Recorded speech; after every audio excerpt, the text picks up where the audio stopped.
Hello, welcome back to the shop. So today, in the interest of multi-tools that we've been looking at a little bit here and there lately, we're going to take a look at these Klein multi-wrenches. They're multi-ratcheting wrenches, and they're kind of interesting. They have a bunch of other manufacturers make them. Craftsman has them. I think Channellock made a set. They have, basically it's 4 wrenches in one.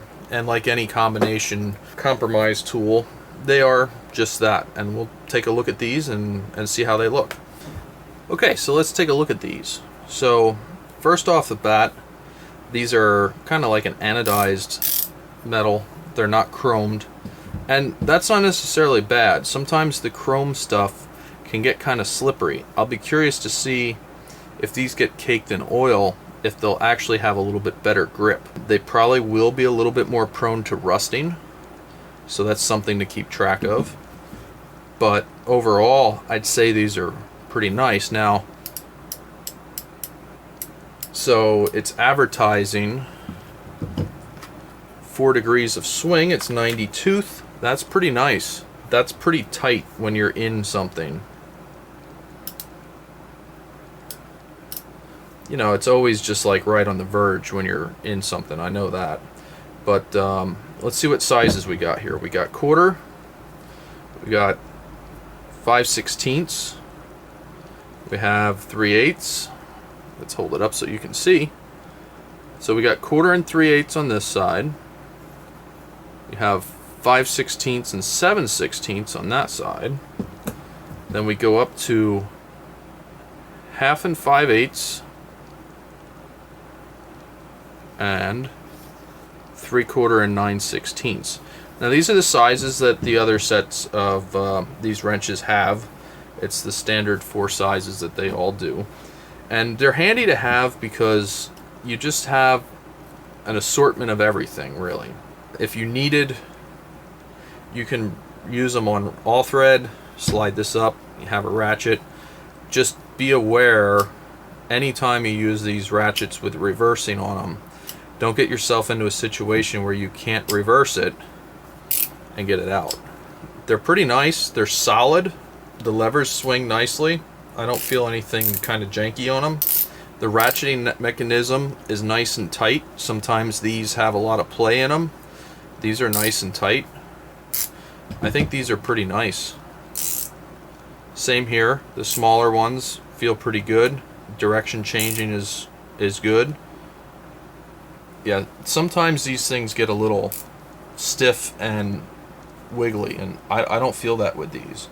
Now, one thing I noticed with these that is really interesting, you have the same color code as nut drivers. So your quarter is red, your 5/16 is yellow, your 3/8 is blue, your 7/16 is brown,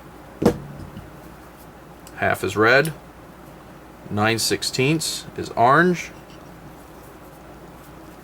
5/8 is purple, and your 3/4 is green. So if you're used to the color code of what these are, this is really nice, quick, easy way to grab a tool and know what you're getting. Just, you know the colors right off the bat. So that's really neat. Pretty happy to see that. Actually, when you're kind of going through a lot of stuff, color coding things is very helpful. And if you have inexperienced work personnel on the job, hey, give me the big one, orange. You know, that can help out a lot. Hey, get me the yellow one. All that stuff just kind of makes things go a little bit more seamless. And then as that personnel learns a little bit more in the industry, you can say, hey, get me the 9/16. Get me the 5/16. You know, that sort of thing. So just a quick look at these. I think they'll be pretty nice. We'll throw them in the work rotation, see how they hold up. I think they're nice and rigid. I mean, you can see they have some body to them. They're not super thin, but they're not overly thick, if that makes sense. They're robust enough that I think they'll take some abuse, and they're not overkill to the point where it's this big bulky thing that you don't know what you're going to do with. So hopefully this was interesting. There are other types of these if we'd like to see some sort of comparisons between them. I guess I should mention that these are 12 point. They are not spline. So they are going to be a 12 point, and there you can see how the two different sizes mesh together. This is your 3/4 and your 5/8, and they're all 12 point. So you'd probably be able to do the thing where you can get the undersized one on the 4-point beam clamps. You know what I'm saying? And it'll work just fine.